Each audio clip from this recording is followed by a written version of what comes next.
Community Stewards are deeply rooted in community vision and entrusted with generating community-led wealth.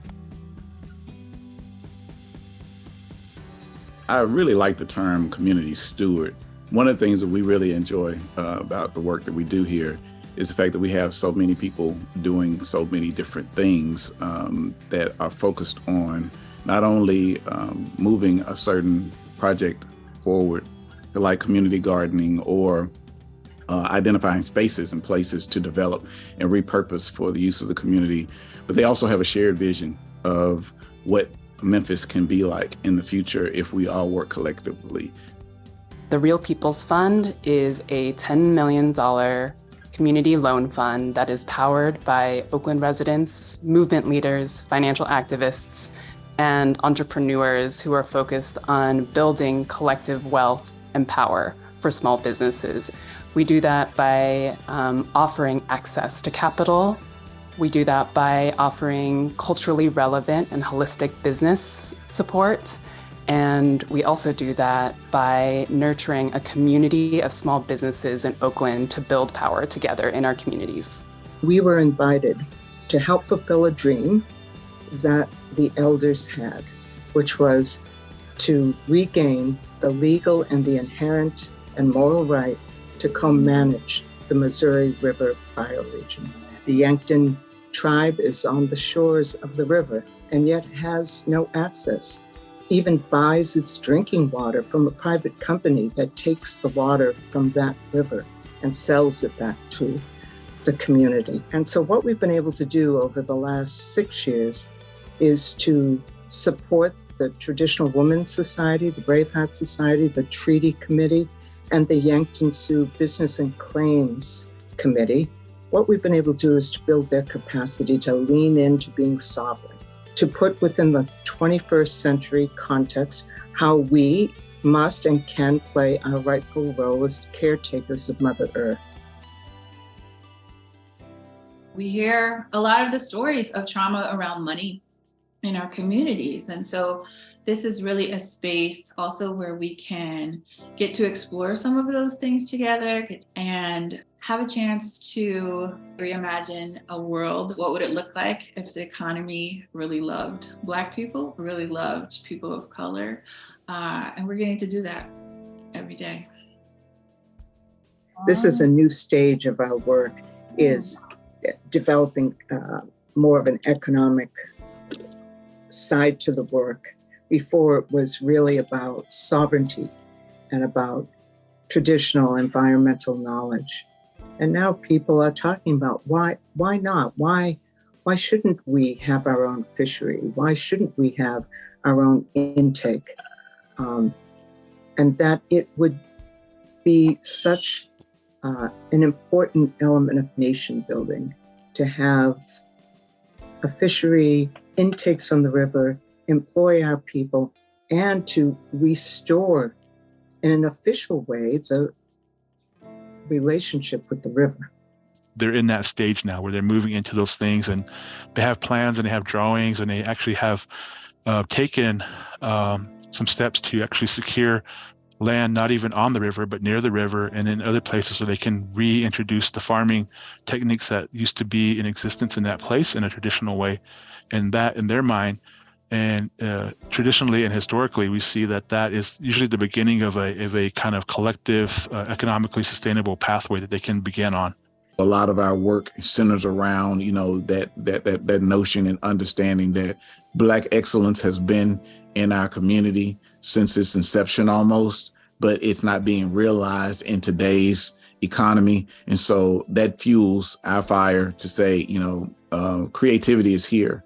Economic development is here. Economic empowerment is here. We just need to make sure that we're harnessing it in a way that is not lost again.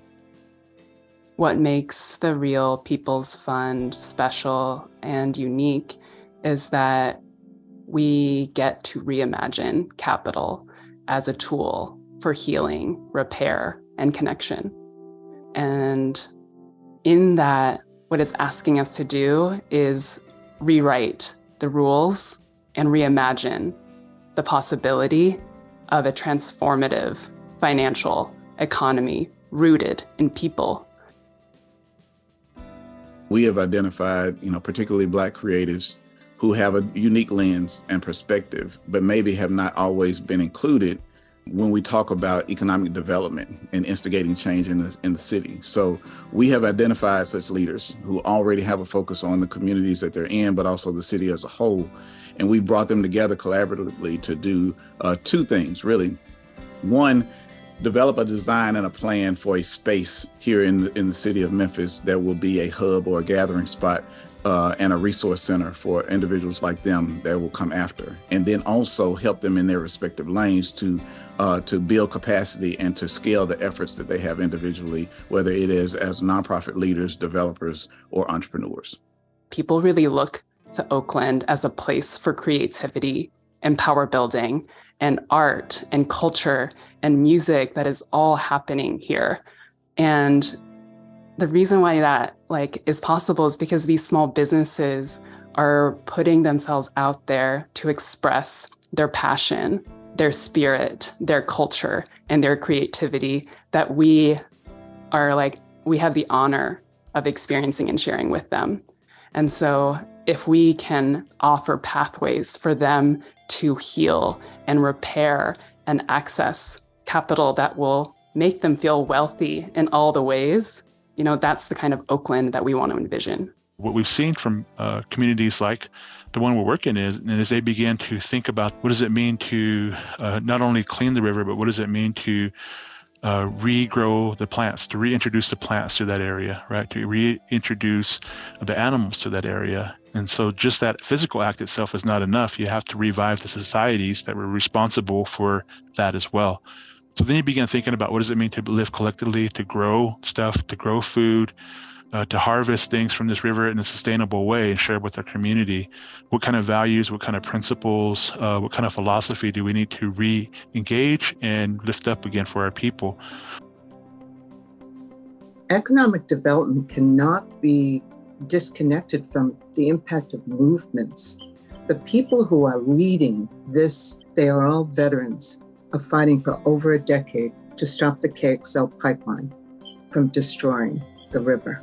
They're all the people who year after year fought, who educated the community, who delivered testimony to many different government hearings and state hearings, who interrupted the narrative of why protecting the aquifer, one of the largest inland aquifers in the country, was worth stopping that pipeline for.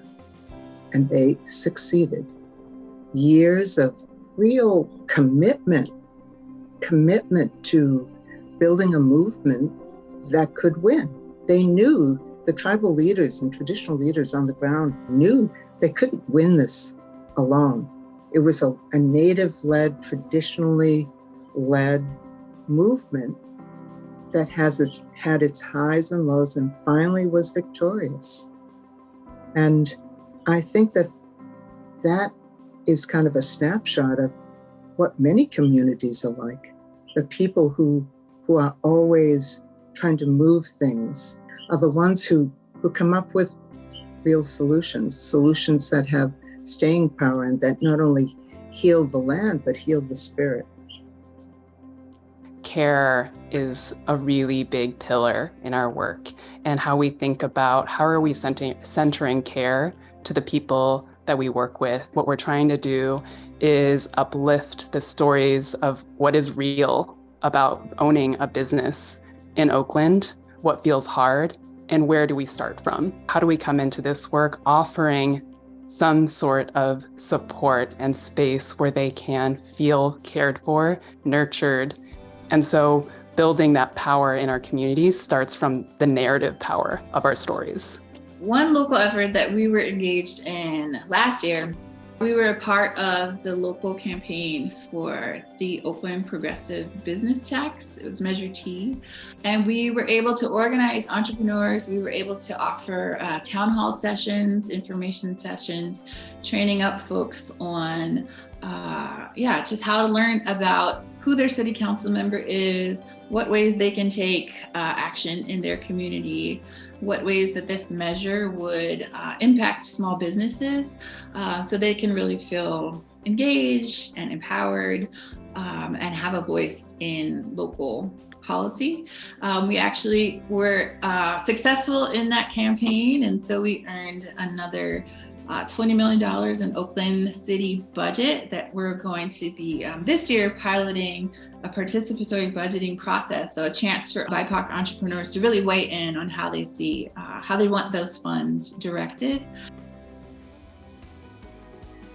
If I were to think about what advice we would share, what can we do to resource what's already happening and continue to uplift that magic? What's wanting to be birthed right now is coming through. What's wanting to get created is coming through. So just really trusting that intuition that that we and you have to lead, to continue community stewardship, to trust our just creative instincts and continue to build together. We want to always think forward and include all those that are affected by what we do and will be affected by what we do. So we know that won't be static. That's something that's going to always have an evolution to it. And we're not afraid of that evolution. And I think that creativity is what sparks that.